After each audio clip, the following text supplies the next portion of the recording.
Hey folks, this is Nick. Welcome back to the weekly audio release of my novel, American Traditional. This week is Chapter 14. We're still deep in the cold. Leo's hands are starting to learn the grammar of the work, but the weight of old ghosts is pressing harder. Chapter 14. The Cold Grammar. Repetition that teaches the body what the mind can't yet understand. Clients who show you things words never could. And an unexpected visitor who reminds Leo that some debts don't disappear just because you're trying to change.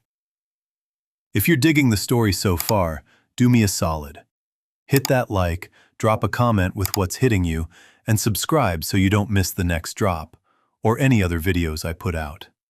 It really helps keep this thing rolling. Also, quick heads up. Chapter 15 is already live right now for Patreon members. No intros, no ads, just straight into the story.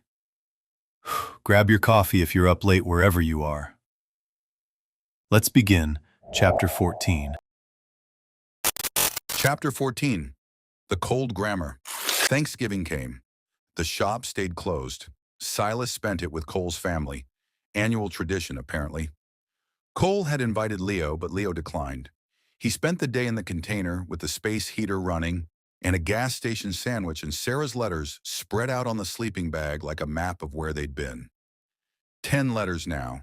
He'd answered 5. Day 54. They served turkey today, or something that was supposed to be turkey. Gray meat, instant potatoes, cranberry sauce from a can. The woman next to me in the chow line said it was the best meal she'd had in 6 months. I didn't know if that was sad or if I was the sad one for thinking it was. Claire asked me if I had family to think about on Thanksgiving. I told her about you. She asked if you were thinking about me too. I said I didn't know. Are you? Leo folded the letter and put it back with the others. Outside, the lot was empty. No cars, no sound except the wind rattling the container's walls. He lay back on the sleeping bag and stared at the ceiling. Yeah, he was thinking about her. He was always thinking about her. The work had evolved. He still cleaned, still sterilized, still mopped floors and emptied trash and scrubbed the bathroom. But now Silas had him watching sessions, standing behind the front station while Silas worked, observing hand position, needle depth, the rhythm of the machine. Silas explained while he worked. Leo was supposed to learn by watching. Sometimes it worked. You see how the shader runs quieter than the liner? Silas asked one afternoon, working on an eagle chess piece. The client was a regular, middle-aged guy, stoic, didn't flinch. Yeah. Leo said. Why? Leo thought. Different needle grouping. Shaders use more needles spread out. Less punch. Voltage, too. Silas said. Lower on the shader. Less trauma to the skin. You push too hard, you blow out the color. You understand? I think so. Thinking isn't understanding. You'll understand when your hands know. Silas kept working, the machine buzzing steady. That's the grammar. Not in your head, in your hands.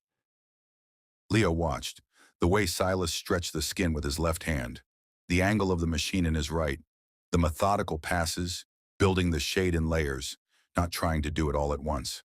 Patience built into every motion. How long before I touch a machine? Leo asked. Silas didn't look up. When you stop asking. Some of the clients taught him things. There was a woman in her 50s who came in for a memorial piece. Her son's name, dates of birth and death, a pair of angel wings. She sat in Silas's chair and cried quietly the whole session.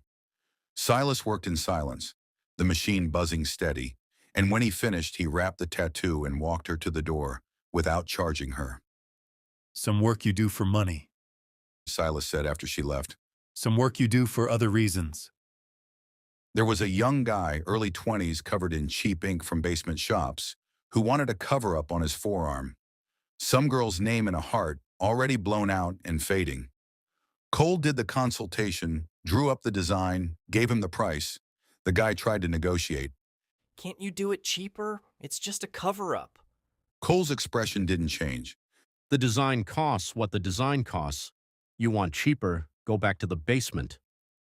The guy left. Never apologize for quality. Cole told Leo afterward. The people who complain about price are the same people who will complain about the work. Better they go somewhere else. There was an old man, 70, maybe older, who came in asking for an anchor on his calf. Traditional, simple.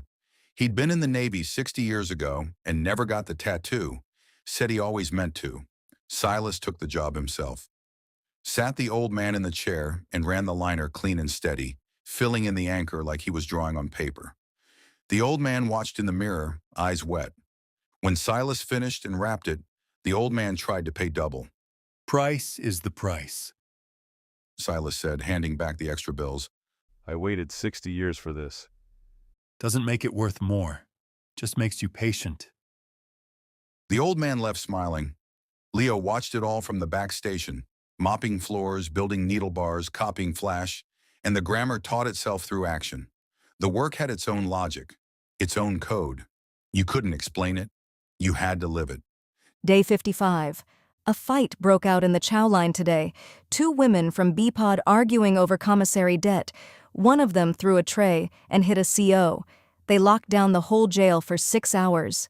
We sat in our cells in silence. No rec time, no showers, just sitting. Claire told me this is what winter does to people in here, the cold and the dark and the endless waiting. She said January and February are the worst. People get desperate, do stupid things. Raina watched the whole thing from her table, didn't react, didn't move, just watched. One of the women in my tier said Raina likes it when people fight, says it reminds everyone who's in charge when the COs lock it down. I'm trying not to be afraid of her. I'm failing. Leo read the letter twice, then put it in the milk crate with the others.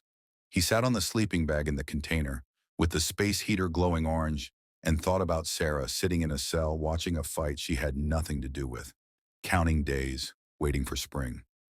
He pulled out the sketchbook, drawing 68. He'd stopped trying to draw her as she was.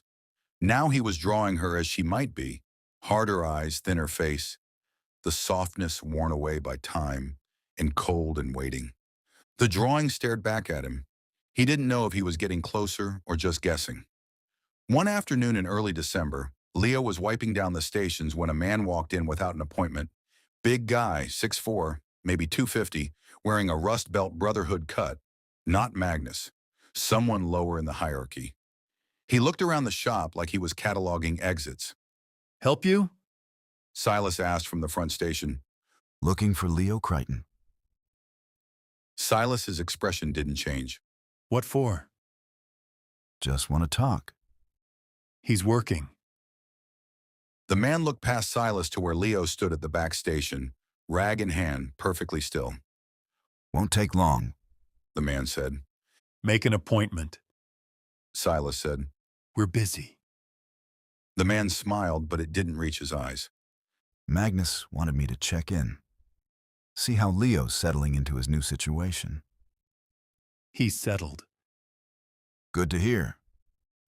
The man pulled a card from his pocket and set it on the counter. Tell him to call if he needs anything. We take care of our people. He left. The door chimed. Silas picked up the card and tore it in half without reading it, dropped the pieces in the trash. Get back to work, Silas said. Leo got back to work, but his hands were shaking again, and this time it wasn't from the withdrawal. That night, Leo ran practice lines until his hand went numb. The synthetic skin filled with parallel lines, some clean, some crooked, all of them evidence of repetition. The machine buzzed in the empty shop. The space heaters clicked. Outside, the temperature dropped below zero. Leo worked until midnight, then cleaned the station and locked up and crossed the lot to the container. Inside, he plugged in the heater and sat on the sleeping bag with the sketchbook open in his lap. Drawing 69, Sarah's face, eyes that had seen a fight in a chow line, eyes that were learning to be afraid and functional at the same time. He got the expression right this time. It didn't make him feel better. Day 57, 308 to go. The machine had taught him something today. Repetition builds memory in the hands, not the head. The same line, run 1,000 times until your body knows it without thinking. The The same fear, carried 100 days, until your soul knows it without feeling. Leo closed the sketchbook and lay back in the sleeping bag. The heater glowed orange in the dark. Outside, the wind rattled the container's walls. Tomorrow he'd run more lines. Tomorrow he'd build more bars. Tomorrow he'd keep counting forward. The grammar continued.